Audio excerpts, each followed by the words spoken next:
은행 직원이 말했습니다. 보증 채무가 있으시네요. 알고 계셨어요? 순간 숨이 턱 막혔어요. 어머님, 이건 보증 채무입니다. 그것도 연대보증이고요. 은행 창구 직원의 말이 귓가에 맴돌았습니다. 그날 저는 아들 부부가 부탁한 서류를 확인하러 은행에 갔었습니다. 간단한 일이라더니, 도장만 찍으면 된다더니, 그런데 직원분이 제 앞에 서류를 펼쳐놓으며 말했습니다. 어머님 명의로 처리된 건 맞는데요. 혹시 이게 보증이라는 거 아셨어요? 저는 순간 멈췄습니다. 아들 며느리는 금방 해결된다고 형식적인 거라고 했었어요. 직원은 천천히 설명했습니다. 제 이름으로 된 보증이 여러 건 있다는 것, 그중 하나는 금액이 상당하다는 것, 그리고 만약 채무자가 갚지 못하면 제가 책임져야 한다는 것을요. 총액이 얼마나 되나요? 직원은 잠시 망설이다 숫자를 말했습니다. 3억 5천입니다. 저는 그 자리에서 숨이 막혔습니다. 그리고 어머님, 이 보증 때문에 어머님 집이 담보로 잡혀 있습니다. 제 집이요? 남편과 함께 30년을 살았던 제가 유일하게 가진 이 집이 담보라고요? 직원이 조심스럽게 덧붙였습니다. 만약 채무 이행이 안 되면 집이 경매로 넘어갈 수 있습니다. 그날 저는 집으로 돌아오면서 생각했습니다. 언제부터였을까? 언제부터 이렇게 된 걸까? 제 이름은 김정희입니다. 올해 68입니다. 남편을 떠나보낸 지는 벌써 5년이 됐습니다. 혼자 사는 게 외롭지 않냐고들 물으시는데 저는 괜찮았습니다. 아들 내외가 가까이 살고 있었고 손주도 있었으니까요. 아들 성훈이는 조용한 아이였습니다. 어릴 때부터 말이 적었고 문제가 생겨도 혼자 해결하려는 성격이었죠. 며느리 수진이는 그와는 정반대였습니다. 말이 많고 표현이 분명한 사람이었어요. 만날 때마다 새 가방을 들고 왔고, 요새는 이런 게 유행이에요. 주변에서 다들 이렇게 한대요. 같은 말을 자주 했습니다. 처음엔 그게 좋았습니다. 우리 조용한 아들한테 딱 맞는 며느리라고 생각했거든요. 사부인은 자주 뵙는 사이는 아니었습니다. 다만 둘 다 혼자 된 입장이기도 했고, 중요한 날이나 애들 일로는 가끔 얼굴을 마주치게 됐습니다. 저와 비슷한 나이셨는데 활발한 분이었어요. 우리 애들 잘 부탁합니다. 집안일은 서로 도와야죠. 하시며 늘 웃으셨습니다. 만날 때마다 우리 사위가 요새 사업이 잘 돼서 손주 교육은 일찍 시켜야 한다더라 같은 이야기를 하셨습니다. 성훈이는 일찍이 사업을 시작해서 항상 바빴습니다. 사업이라는 게 돈을 넣었다 뺐다 할 일도 많고 잘 나갈 때도 있고 아닐 때도 있다는 것을 늘 보아왔습니다. 그래서 엄마 좀 도와주세요 할 때면 그럴 수도 있지 하고 도와줬습니다. 큰 돈을 해줄 수 있는 처지는 아니더라도 소소하게나마 최선을 다해 아들 내외를 도우려 애썼어요. 저는 평생 그렇게 살아왔습니다. 가족이 필요로 하면 도와주는 게 당연하다고 생각했어요. 남편이 살아계실 때도 남편이 떠나고 나서도 마찬가지였습니다. 엄마가 있어서 든든하다는 말을 들을 때마다 뿌듯했습니다. 그게 제 역할이라고 생각했으니까요. 처음 부탁은 3달 전이었습니다. 수진이가 전화를 했습니다. 어머님 죄송한데요. 제 명의로는 좀 복잡해서 그러는데 어머님 이름으로 잠깐 처리해도 될까요? 금방 정리할 거예요. 뭔가 대출 관련된 일이라고 했습니다. 저는 잘 몰랐지만 며느리가 어려운 일이 있으면 도와줘야 한다고 생각했습니다. 근데 정확히 뭘 하는 건데? 아이고, 어머니. 복잡한 거 아니에요. 그냥 형식적인 서류예요. 어머니는 사인만 해주시면 돼요. 저는 도장을 찍었습니다. 그리고 며칠 뒤 아들한테서 문자가 왔습니다. 엄마, 저번에 말한 그 서류 있잖아. 보증 관련인데 소액이고 단기야. 금방 끝나는 거라 걱정 마. 엄마는 그냥 사인만 해주면 돼. 다음 주에 들를게. 저는 문자를 보며 고개를 갸웃했습니다. 보증? 수진이는 그냥 서류라고만 했는데 보증이라고요? 소액이면 얼마고 단기면 얼마나 짧은 건가요? 전화를 걸려다가 멈췄습니다. 아들이 걱정 말라고 했으니까요. 제가 뭘 더 물어보겠습니까? 두 번째 부탁도 비슷했습니다. 이번에도 문자였습니다. 엄마, 한 건 더 있는데 처리 좀 부탁해. 이것도 똑같은 거야. 형식적인 거라 금방이야. 저는 이번엔 직접 물어보기로 했습니다. 전화를 걸었습니다. 성훈아, 이게 정확히 뭐 하는 거니? 무슨 보증인지 엄마가 잘 모르겠어서. 아들은 짧게 대답했습니다. 엄마, 그냥 내일 도와주는 거야. 복잡하게 생각하지 마. 괜찮아. 그래도 엄마 이름으로 하는 건데 좀 알아야 하지 않을까? 엄마, 미안한데 내가 지금 좀 바빠서. 나중에 설명해 줄게. 일단 도장만 찍어줘. 전화가 끊겼습니다. 저는 석연치 않았지만 또 도장을 찍었습니다. 아들이 바쁘다는데 엄마가 계속 물어보면 안 될 것 같았거든요. 그런데 이상한 건 그 뒤였습니다. 며칠 후 집에 우편물이 왔습니다. 제 이름으로요. 열어보니 금융 관련 서류였는데 제가 전혀 모르는 내용이었습니다. 연대보증계약서 사본이라고 적혀 있었고 금액이 써 있었습니다. 1억 원. 저는 깜짝 놀랐습니다. 소액이라고 했잖아요. 1억 원이 소액인가요? 저는 바로 아들한테 전화를 했습니다. 성훈아, 이게 뭐니? 엄마 이름으로 보증이 들어간 것 같은데 금액이 1억 원이라고 나와 있어. 아들의 목소리가 약간 당황한 것처럼 들렸습니다. 아, 그거. 엄마, 그건 최대 한도액이야. 실제로는 그렇게 안 나가. 걱정 마. 그래도 이게 왜 엄마 이름으로 된 거야? 엄마, 그냥 절차상 그런 거야. 나중에 다 정리할 거니까 신경 쓰지 마. 저는 더 묻고 싶었지만 아들이 잘 정리할 거라기에 입을 다물었습니다.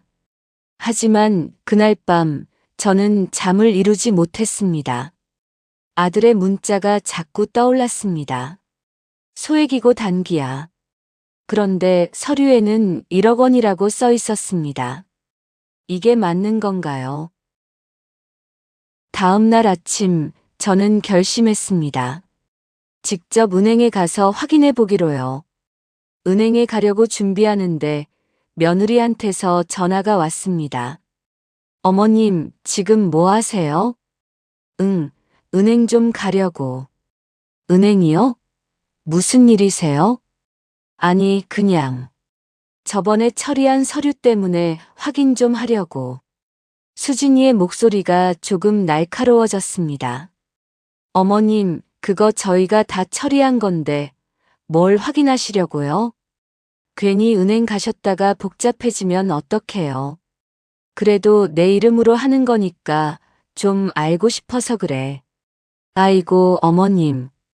어머님이 가서 뭐라고 하시면 오히려 일이 꼬여요. 저희 일 진행에 문제 생기면 안 되잖아요. 걱정 마시고 집에 계세요. 제가 다 알아서 할게요. 저는 할 말을 잃었습니다.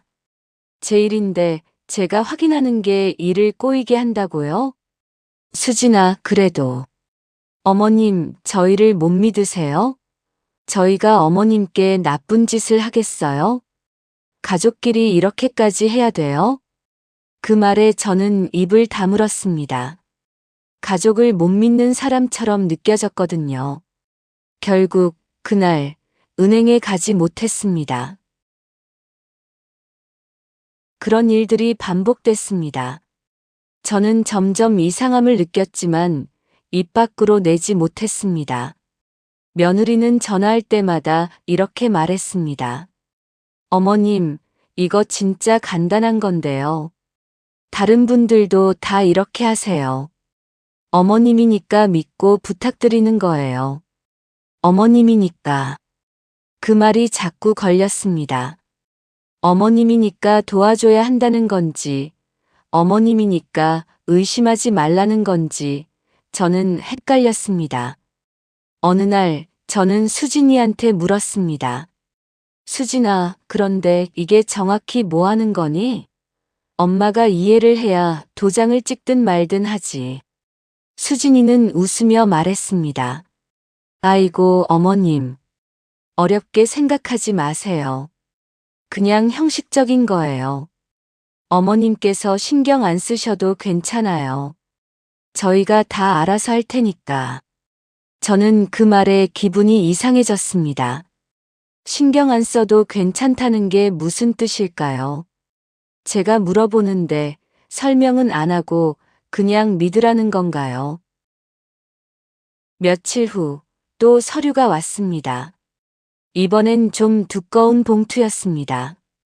열어보니 또 보증 관련 문서였습니다. 저는 깜짝 놀랐습니다. 제 이름이 계약 당사자로 적혀 있었거든요. 그것도 여러 건이요. 저는 다시 아들한테 전화를 했습니다. 성훈아, 이건 뭐니? 엄마 이름으로 보증을 몇 개나 선 거야? 아들은 이번엔 좀 짜증 섞인 목소리로 대답했습니다. 엄마, 그거 내가 설명했잖아. 엄마가 자꾸 그러면 우리 일 진행이 안 돼. 그냥 믿어줘. 저는 말문이 막혔습니다. 짤막한 문자와 단답형 대답, 우리가 알아서 할게요 라는 말밖에 들은 게 없는데 제가 뭘 잘못한 것처럼 느껴졌거든요. 질문을 하면 안 되는 건가? 궁금한 걸 물어보면 안 되는 건가? 며칠이 더 지났을 때 집에 등기 우편이 왔습니다. 발신자는 세무서였습니다. 열어보니 제 명의로 신고된 소득에 대한 확인 요청서였습니다. 저는 연금 외에는 그런 소득이 없었는데도 서류에는 금액이 적혀 있었습니다. 그것도 적지 않은 액수로요. 저는 곧바로 아들한테 전화를 걸었습니다. 성훈아, 세무서에서 우편 왔는데. 이게 뭐니? 아들의 목소리가 조금 당황한 것처럼 들렸습니다. 아, 그거. 엄마, 그건 내가 처리할 거니까 신경 쓰지 마. 신경 쓰지 말라니. 내 이름으로 된 건데 어떻게 신경을 안 써. 엄마, 나중에 내가 전화 다시 할게. 지금 회의가 있어. 전화가 끊겼습니다. 저는 그 우편물을 들고 한참을 앉아 있었습니다. 뭔가 잘못되고 있다는 느낌이 들었습니다. 하지만 뭐가 잘못된 건지, 어디서부터 꼬인 건지 알 수가 없었습니다. 그해 제 생일이었습니다. 아들 내외가 손주를 데리고 왔습니다. 수진이가 말했습니다. 어머님, 오늘은 좀 좋은 데로 잡았어요. 이런 날은 사진도 좀 찍어 두셔야죠. 친구분들한테도 자식들이 이렇게 챙겨준다고 자랑도 하시고요. 외식을 했습니다. 평소보다 조금 비싼 식당이었습니다. 식사를 하면서 수진이가 또 말했습니다. 어머님, 다음 주에 또 서류 하나 처리해야 하는데요. 어머님, 도장 좀 빌려가도 될까요? 저는 물었습니다. 뭔데? 수진이는 대충 넘겼습니다. 그냥 정리하는 거예요. 복잡한 거 아니에요. 저는 조심스럽게 말했습니다. 근데 수진아, 이게 자꾸 반복되니까 엄마가 좀 불안해. 정확히 뭐 하는 건지 설명 좀 해줄래? 그때 사부인이 끼어들었습니다. 좋은 날 함께 축하하자며 아들 내외가 초대를 했거든요. 아이고 사돈댁. 애들이 어련히 잘 알아서 할까요? 자식들이 하는 일인데 부모가 그렇게 따질 게 뭐 있어요. 믿고 맡기면 되지. 그리고 수진이를 보며 덧붙였습니다. 아니 그렇잖아. 전에 얘기한 그거 맞지? 내가 엄마한테 해결할 거 있다고 설명해 준 거. 수진이가 급히 끼어들었습니다. 엄마, 그건 지금 얘기할 필요 없는 거예요. 그 순간 모두 조용해졌습니다. 수진이와 성훈이가 재빨리 눈빛을 주고받았습니다. 저는 물었습니다. 저번에 무슨 얘기를 하셨는데요? 사도는 당황한 표정을 지었습니다. 아니. 그냥 일반적인 얘기였어요. 하지만 저는 알았습니다. 이 사람들이 이미 무언가를 상의했다는 걸요. 저는 그 말에 할 말을 잃었습니다. 제가 뭔가 잘못 생각하고 있는 건가? 다른 집도 다 이렇게 하는 건가?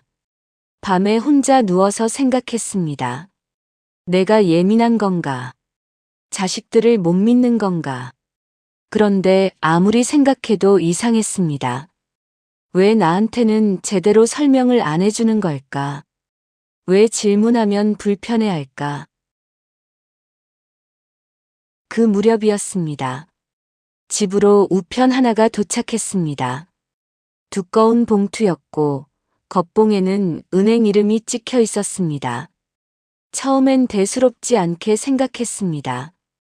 요즘 은행에서 오는 우편이야 워낙 많으니까요. 그런데 안을 들여다보니 내용이 낯설었습니다. 사업자 대출 관련 안내문이었습니다. 그리고 그 서류 어딘가에 제 이름이 적혀 있었습니다. 이게 뭐지? 저는 도무지 이해가 되지 않았습니다. 그래서 같은 아파트 단지에 사는 지인 한 분에게 전화를 걸었습니다. 그분은 예전에 은행에서 근무하셨던 분이었습니다. 서류를 보여드리자 그분이 잠시 말없이 들여다보더니 물었습니다. 정희 씨, 혹시 자녀분들 사업 같이 하시는 거예요? 저는 고개를 저었습니다. 아니요. 저는 그런 거 전혀 몰라요. 지인은 제 얼굴을 다시 한번 보더니 표정이 굳어졌습니다. 이건요, 그냥 참고용 서류가 아니에요. 이름이 이렇게 들어가 있으면 사업자 쪽으로 묶여 있다는 뜻이에요. 저는 말이 나오지 않았습니다. 지인은 조심스럽게 말을 이었습니다. 이런 걸 모르고 계시면 안 돼요. 나중에 문제가 생기면 정희 씨 책임으로 돌아올 수도 있어요. 아들 내외랑 꼭 정확하게 얘기해 보셔야 해요. 지인을 배웅하고 나서 한동안 그 자리에 가만히 서 있었습니다. 머릿속이 복잡해졌습니다. 나는 도대체 뭘 알고 있었던 걸까? 아니, 나는 왜 아무 설명도 못 들은 걸까? 그날 밤 저는 결심했습니다. 이번에는 더 이상 묻지 않기로요. 누구에게도 말하지 않고 혼자서 은행에 가보기로 했습니다. 며칠 뒤 아침 일찍 저는 은행에 갔습니다. 창구 직원에게 말했습니다. 제 명의로 된 보증 내역을 확인하고 싶습니다. 직원은 제 신분증을 확인하고 컴퓨터를 조회했습니다. 그리고 잠시 후 서류 몇 장을 출력해서 제 앞에 펼쳐 놓았습니다. 어머님, 현재 어머님 명의로 된 연대보증이 총 3건입니다. 3건이요? 제가 아는 건 2건이었는데 총 금액은 3억 5천만 원입니다. 저는 숨이 막혔습니다. 아들은 소액이라고 했습니다. 3억 5천이 소액인가요? 직원이 조심스럽게 말했습니다. 그리고 어머님, 이 보증들 중 하나는 어머님 집을 담보로 잡고 있습니다. 뭐라고요? 채무자가 갚지 못할 경우 어머님이 책임지셔야 하고 최악의 경우 집이 경매로 넘어갈 수 있습니다. 저는 그 자리에서 얼어붙었습니다. 제 집이요? 제가 30년을 살았던 남편과의 추억이 담긴 제가 가진 전부인 이 집이요? 그리고 어머님, 이 보증들 중 하나는 이미 연체가 시작됐습니다. 연체라고요? 아들은 금방 끝난다고 했습니다. 단기라고 했잖아요. 저는 떨리는 손으로 휴대폰을 꺼냈습니다. 아들이 보낸 문자를 찾았습니다. 엄마, 저번에 말한 그 서류 있잖아. 보증 관련인데 소액이고 단기야. 금방 끝나는 거라 걱정 마. 엄마는 그냥 사인만 해주면 돼. 소액, 단기, 금방 끝나는 것이라더니. 그런데 실제로는 3억 5천에. 집 담보. 이미 연체. 제 표정을 살피던 직원이 물었습니다. 어머님, 이거 동의하신 거 맞으세요? 저는 대답하지 못했습니다. 동의했다고 해야 할까요? 저는 도장은 찍었지만 이런 내용인 줄은 몰랐습니다. 아들은 소액이고 단기라고 했습니다. 제 집이 걸린다는 말은 한마디도 하지 않았습니다. 집으로 돌아오는 버스 안에서 저는 창밖을 보며 생각했습니다. 이게 뭐지? 도대체 무슨 일이 벌어진 거지? 그리고 깨달았습니다. 제가 그동안 느꼈던 이상함들, 설명되지 않았던 일들, 피해가던 대화들, 그게 다 우연이 아니었다는 걸요. 집에 도착해서 저는 다시 서류들을 펼쳤습니다. 이번엔 정신을 바짝 차리고 하나하나 읽어봤습니다. 그리고 휴대폰에 저장된 아들의 문자들도 다시 봤습니다. 소액이고 단기야. 형식적인 거라 금방이야. 걱정 마. 그런데 실제 서류에는 전혀 다른 내용이 써 있었습니다. 그날 아들 내외가 집으로 찾아왔습니다. 저녁을 먹고 방에서 잠시 잠에 들었다 깨어 거실로 나가려던 참이었습니다. 거실에서 아들 내외가 작은 목소리로 이야기를 하고 있었어요. 수진이가 말했습니다. 근데 어머니한테 언제까지 말 안 할 거야? 연체 시작됐잖아. 성훈이가 대답했습니다. 지금은 아니야. 엄마가 알면 복잡해져. 해결하고 말씀드리는 게 나아. 그래도 나중에 문제되면 어떡하려고. 집까지 걸려 있는데. 지금 드러나면 더 큰일이야. 친척들한테도 주변 사람들한테도 다 잘 되고 있다고 말했잖아. 장모님도 엄마한테 괜히 걱정 끼치느니 해결하고 넘어가는 게 낫다고 하셨잖아. 그래도 일단 지금은 이렇게 하는 게 나아. 일 어려운 거 처음도 아니고 다시 나아질 거야. 하긴 어머님은 어차피 말씀드려도 잘 모르실 텐데. 다 해결하고 나면 아예 말씀드릴 필요 없을 수도 있겠다. 조용히 넘어가는 게 낫긴 하지. 괜히 여럿 알게 되면 민망하기만 하고. 저는 그 자리에서 숨을 죽였습니다. 어차피 모를 테니까라고요? 조용히 넘어가면 된다고요? 그리고 알았습니다. 친척들, 주변 사람들한테 체면 유지하려고. 사돈까지 공모한 이유도 문제를 덮으려면 깨끗한 명의가 필요했고 가장 만만한 사람이 접니다. 거실에 나왔을 때 둘은 이미 대화를 끝낸 뒤였습니다. 아무 일 없다는 듯 웃으며 저를 보더군요. 저는 아무것도 모른 척했습니다. 뭐라고 말해야 할지 몰랐거든요. 그날 밤 서류들을 다시 보면서 저는 퍼즐을 맞추듯 상황을 이해하게 됐습니다. 성훈이네 사업이 한때 잘 됐던 건 사실이었습니다. 수진이는 그때부터 씀씀이가 커졌고 사돈이 주변에 능력 있는 사위 자랑을 한다며 아들 칭찬을 하듯 나에게 말했었습니다. 그런데 언젠가부터 일이 꼬였고 성훈이는 체면 때문에 말하지 못했던 겁니다.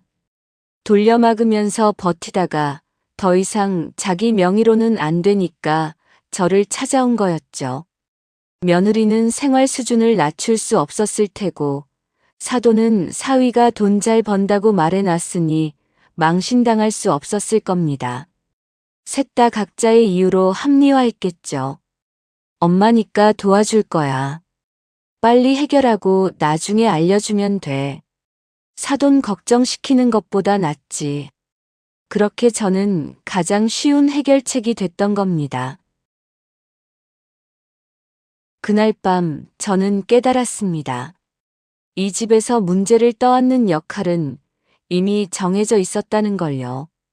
저는 도와준 게 아니었습니다. 이용당한 거였죠. 아들도 며느리도 사돈도 다들 알고 있었습니다. 제 이름으로 뭘 하는지, 그게 나중에 어떻게 될지, 그리고 책임은 누가 질 건지를요. 그런데 저만 몰랐습니다. 아니, 몰랐던 게 아니라 모른 척했던 건지도 모르겠습니다. 의심하고 싶지 않았으니까요. 가족을 믿고 싶었으니까요. 하지만 이젠 알았습니다. 어머니니까, 엄마니까, 가족이니까.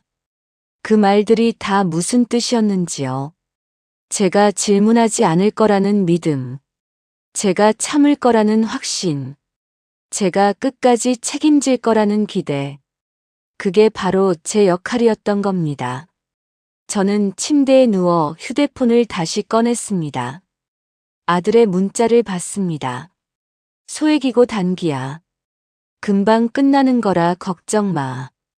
엄마는 그냥 사인만 해주면 돼. 이게 증거였습니다. 아들이 저한테 거짓말했다는 증거. 실제 내용과 다르게 설명했다는 증거. 저는 그 문자를 캡처해서 저장했습니다. 언젠가 필요할 거라는 생각이 들었거든요.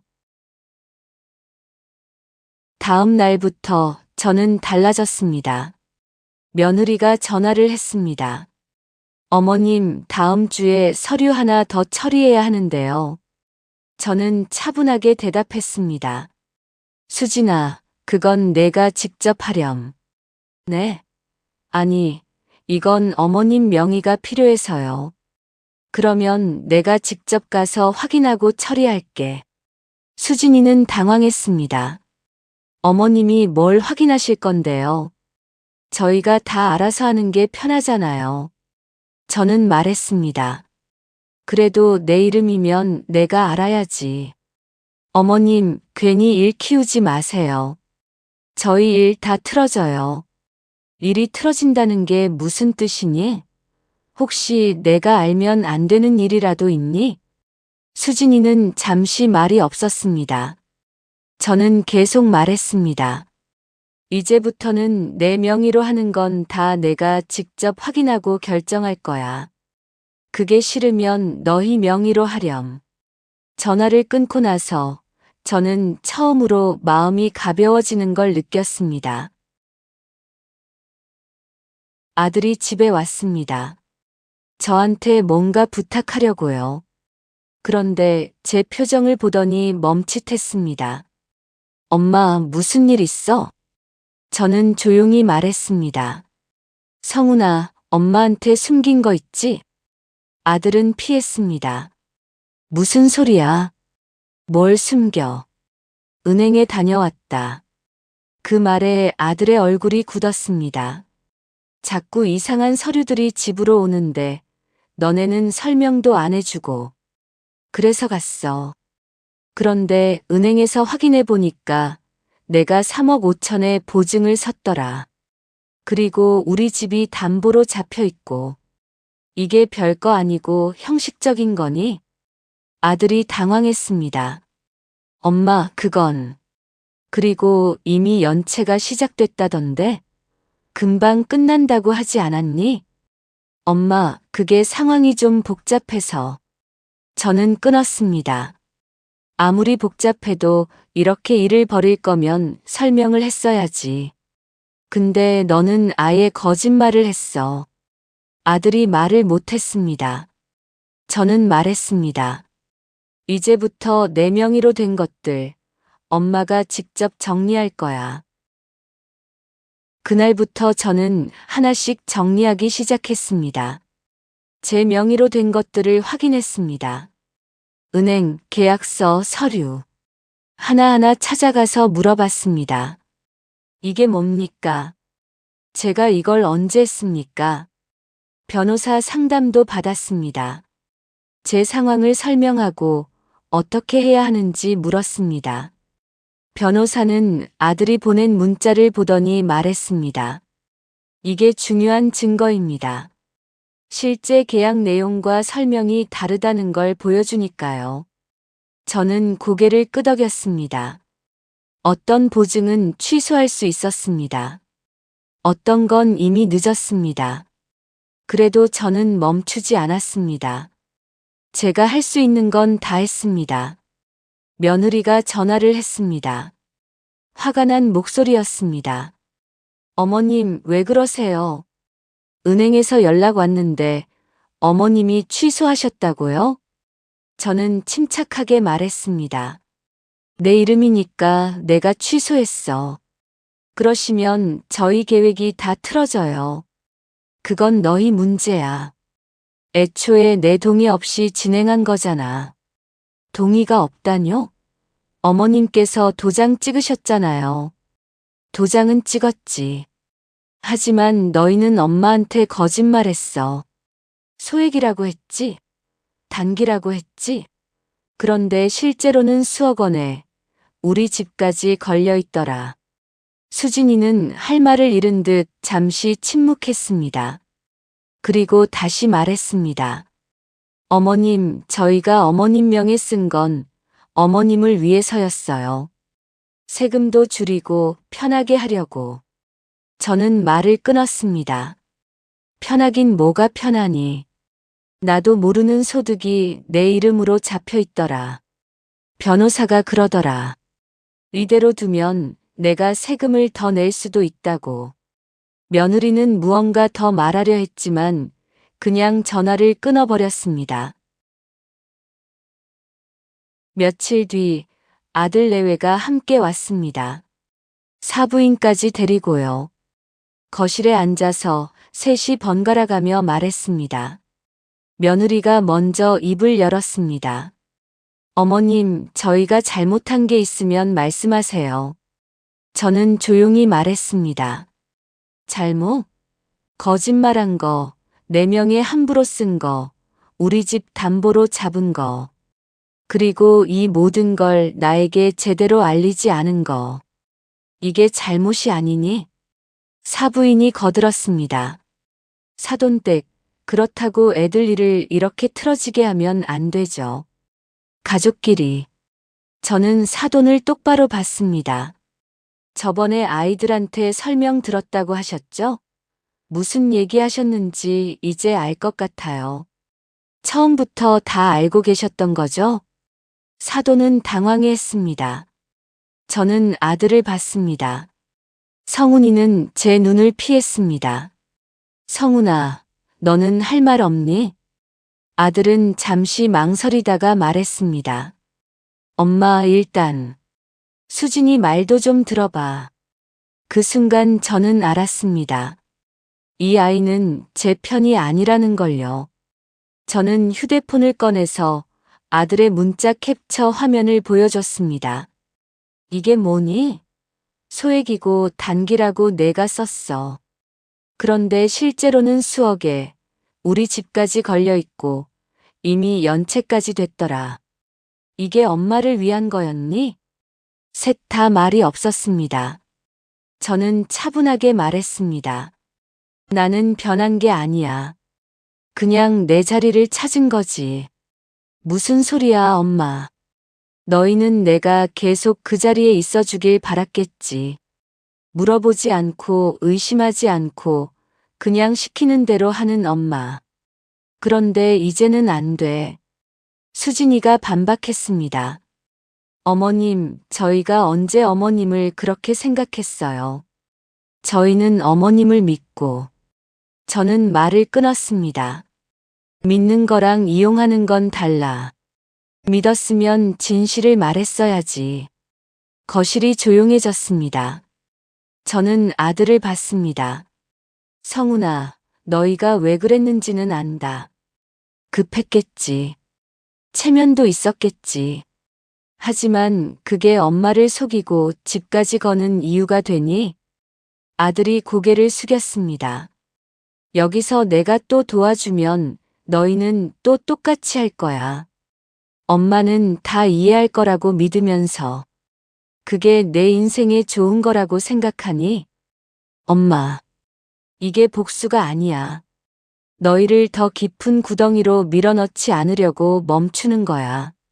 지금이라도 내가 내 문제를 솔직하게 인정하고 풀어가야 해. 그게 유일한 방법이야. 거실이 다시 조용해졌습니다. 저는 말했습니다. 이제부터 내 이름으로 된 건 내가 직접 할 거야. 너희가 필요하면 너희 이름으로 해. 내 도장은 더 이상 안 빌려줘. 아들이 당황했습니다. 엄마, 그러면 우리 일이 막혀. 그건 내가 해결할 일이야. 애초에 내 일이잖아. 며느리가 목소리를 높였습니다. 어머님, 저희가 어머님 서류 준비하느라 얼마나 고생했는지 아세요? 저는 조용히 웃었습니다. 고생했구나. 그런데 그건 내가 부탁한 일이 아니야. 너희가 필요해서 한 거잖아. 그것도 나한테 거짓말하면서. 사돈이 끼어들었습니다. 사돈댁, 그래도 가족인데 이렇게까지. 저는 사돈을 똑바로 봤습니다. 사부인이 계속 말했습니다. 사돈댁도 부모잖아요. 자식들이 어려우면 부모가 도와야죠. 그게 부모 마음 아니에요? 저는 조용히 물었습니다. 그럼 거짓말도 괜찮나요? 집까지 날아갈 수 있는데도요? 그건 어쩔 수 없던 상황이었을 거예요. 자식들도 나름 고민했을 텐데. 그 고민에 저는 빠져 있었나요? 사돈이 말끝을 흐렸습니다. 저는 말했습니다. 사돈댁도 아셨죠? 처음부터. 그런데 가만히 계셨잖아요. 부모라면 대신 떠안는 게 당연하다고 생각하셨나 봐요. 사부인의 얼굴이 굳었습니다. 저는 덧붙였습니다. 그게 부모 마음이라면 그 마음은 잘못됐어요. 자식을 위한다는 건 자식이 책임질 일을 대신 떠안는 게 아니에요. 책임지는 법을 가르치는 거죠. 그걸 헷갈리시면 안 됩니다. 거실이 조용해졌습니다. 사부인이 계속 말했습니다. 그래도 부모면 이 정도는 감수해야죠. 자식 체면 세워주는 게 부모 못 아닌가요? 저는 조용히 말했습니다. 그건 체면이 아니라 책임 회피예요. 부모는 대신 살아주는 사람이 아니라 자식이 자기 인생을 살게 두는 사람입니다. 가족이니까 더 솔직해야죠. 저는 이제 솔직하게 살 거예요. 그리고 제 문자, 제 서류, 은행 확인 내역 다 가지고 있어요. 필요하면 법적으로 대응할 수도 있습니다. 그 말에 셋 다 얼굴이 굳었습니다. 그날 셋은 아무 말도 못하고 돌아갔습니다. 그 뒤로 저는 움직였습니다. 제 명의로 된 모든 것들을 하나하나 확인했고, 필요한 것은 해지했고, 바꿀 수 있는 것은 제 통제 아래로 다시 가져왔습니다. 통장은 제가 직접 관리하게 됐고, 도장은 금고에 넣었습니다. 그리고 가족들에게 문자 하나를 보냈습니다. 앞으로 나와 상의 없이 내 허락 없이 내 명의로 아무것도 진행하지 않을 겁니다. 필요하면 각자 본인 명의로 하세요. 그리고 현재 남아있는 보증건에 대해서는 법률 상담을 받았습니다. 답장은 오지 않았습니다. 그 뒤로 집이 조용해졌습니다. 아들 내외는 한동안 연락을 끊었습니다. 손주도 못 봤습니다. 외로웠을까요? 아니었습니다. 오히려 마음이 편했습니다. 저는 제 생활을 정리했습니다. 제 명의로 된 것들을 하나씩 확인하고 정리하고 끝냈습니다. 시간이 걸렸지만 저는 조급하지 않았습니다. 변호사와 함께 남은 보증건들을 정리했습니다. 일부는 법적 조치를 취했고 일부는 협상했습니다. 제 집만큼은 지킬 수 있었습니다. 아들이 보낸 문자가 증거가 됐습니다. 설명과 실제 계약 내용이 달랐으니까요. 연대보증 책임은 남았지만 집까지 넘어가는 최악의 상황만은 막아냈습니다. 어느 날 아들이 전화를 했습니다. 엄마, 할 말이 있어. 응. 엄마가 화난 거 알아. 그런데 우리도 어쩔 수 없었어. 상황이. 저는 고개를 저었습니다. 아들은 아직 내 뜻을 이해하지 못하고 있어요. 성훈아, 사과 아니면 하지 마. 아들은 말을 멈췄습니다. 그리고 전화를 끊었습니다. 몇 달이 지났습니다. 추석이 다가왔습니다. 며느리가 조심스럽게 전화를 했습니다. 어머님 명절인데 같이 보내면 안 될까요? 저는 생각했습니다. 그리고 대답했습니다. 오렴. 그런데 예전처럼은 아니야. 무슨 말씀이세요? 나는 이제 도와주는 엄마가 아니야. 그냥 할머니일 뿐이지. 손주 얼굴은 보고 싶으니까 그 선에서 만나자. 수진이는 잠시 조용했습니다. 그리고 말했습니다. 알겠습니다. 추석날 아들 내외가 왔습니다. 손주도 데리고요. 저는 밥을 차렸습니다. 예전만큼은 아니었지만 함께 먹을 수 있을 정도로요. 밥을 먹으면서 아들이 말했습니다. 엄마 미안해. 저는 고개를 들었습니다. 뭐가? 그때 엄마한테 제대로 설명 안 한 거, 거짓말한 거, 그리고 엄마를 너무 당연하게 생각한 거. 저는 잠시 아무 말도 하지 않았습니다. 며느리도 말했습니다. 어머님, 저도요. 제가 너무 편하게만 생각했어요. 저는 고개를 끄덕였습니다. 용서한 건 아니었습니다. 그냥 들었을 뿐이었습니다. 사과는 받을게. 그런데 그걸로 다 해결되는 건 아니야. 아들이 입을 열려다 닫았습니다. 저는 계속 말했습니다. 손주는 보고 싶으니까 이렇게 만나긴 할 거야. 그런데 예전처럼은 안 돼. 그건 너희도 알지. 둘 다 고개를 숙였습니다. 그날 저녁 아들 내외가 돌아간 뒤 저는 혼자 차를 마시며 생각했습니다. 관계가 완전히 회복된 건 아닙니다. 예전처럼 편하지도 않습니다. 아들은 여전히 말이 적고 며느리는 여전히 계산적입니다. 저는 여전히 조심스럽고요. 하지만 달라진 게 있습니다. 저는 이제 엄마니까, 어머니니까라는 말에 고개를 끄덕이지 않습니다. 제가 할 수 있는 것과 할 수 없는 것을 구분합니다. 그리고 선을 긋습니다. 가족을 지키는 게 꼭 참고만 있는 건 아니더군요. 때로는 선을 긋는 것도 사랑의 한 방법입니다. 저는 그걸 너무 늦게 알았지만 그래도 알게 돼서 다행이라고 생각합니다. 이제 저는 제 자리에서 제 방식대로 삽니다. 그게 가장 편하고 가장 안전합니다. 휴대폰을 보니 아들이 보낸 옛날 문자가 보입니다. 소액이고 단기야. 금방 끝나는 거라 걱정 마. 저는 그 문자를 지우지 않았습니다. 기억하기 위해서요. 다시는 엄마니까 무엇이든 괜찮아라는 말을 당연히 여기지 않을 겁니다.